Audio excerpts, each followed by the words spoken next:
หญิงสาวผู้เติบโตจากภูเขา ผู้รวมกองกำลังชนเผ่ามงและยืนหยัดปกป้องผู้คนของตนในสายตาของประวัติศาสตร์เธอคือแม่ทัพของจักรวรรดิจีนแต่ในเรื่องเล่าของชนเผ่ามงเธอคือวีรสตรีของพวกเขาในประวัติศาสตร์จีนซึ่งเต็มไปด้วยแม่ทัพและนักรบชาย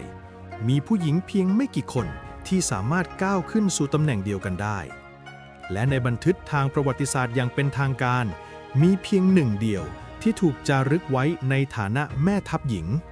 เธอคือฉินเหลียงอื้อฉินเหลียงอี้เกิดเมื่อปีคศ 1574 ในแคว้นจงโจวทางตะวันตกเฉียงใต้ของจีนเธอมีเชื้อสายจากชนเผ่ามงซึ่งมีวัฒนธรรมการฝึกการต่อสู้ที่ไม่จำกัดเพศ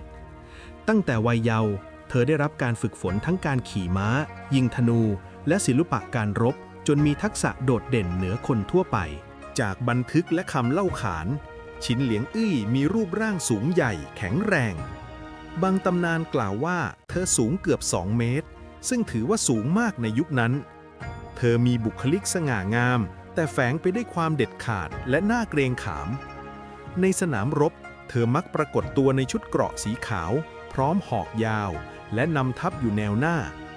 ภาพของเธอจึงกลายเป็นสัญลักษณ์ของทั้งความงดงามและพลังแห่งนักรบฉินเหลียงยู่แต่งงานกับหมาเฉียนเฉิงผู้ปกครองเมืองซื่อจู่ทั้งสองร่วมกันนำกำลังปราบปรามการกบฏในพื้นที่ชายแดนโดยเฉพาะแถบเสียฉวนและหูเป่ยกองกำลังของเธอมีชื่อเสียงในนามกองทัพม้าขาวซึ่งมีระเบียบวินัยสูงและเป็นที่หวาดเกรงของศัตรูต่อมาสามีของเธอถูกกล่าวหาว่าเกี่ยวข้องกับการกบฏและเสียชีวิตในเรือนจำภายหลังราชสำนักตรวจสอบและพบว่าเป็นความเข้าใจผิดฉินเหลียงอื้อจึงได้รับแต่งตั้งให้สืบทอดตำแหน่งผู้นำกองกำลังแทนสามีนับจากนั้นเธอกลายเป็นหนึ่งในแม่ทัพหญิงที่สำคัญของราชวงศ์หมิง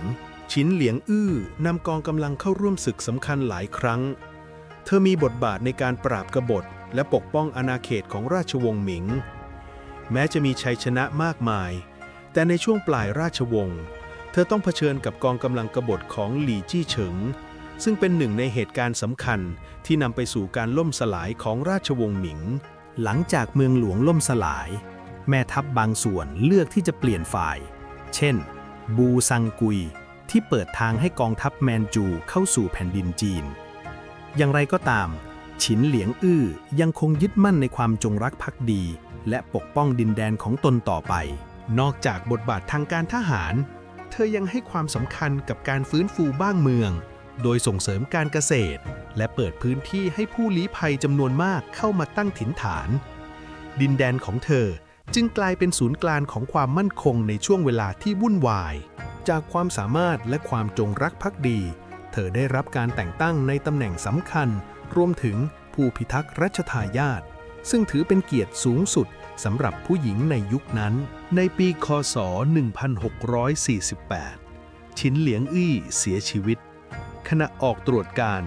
ด้วยวัย 75 ปี และได้รับนามหลังมรณกรรมว่า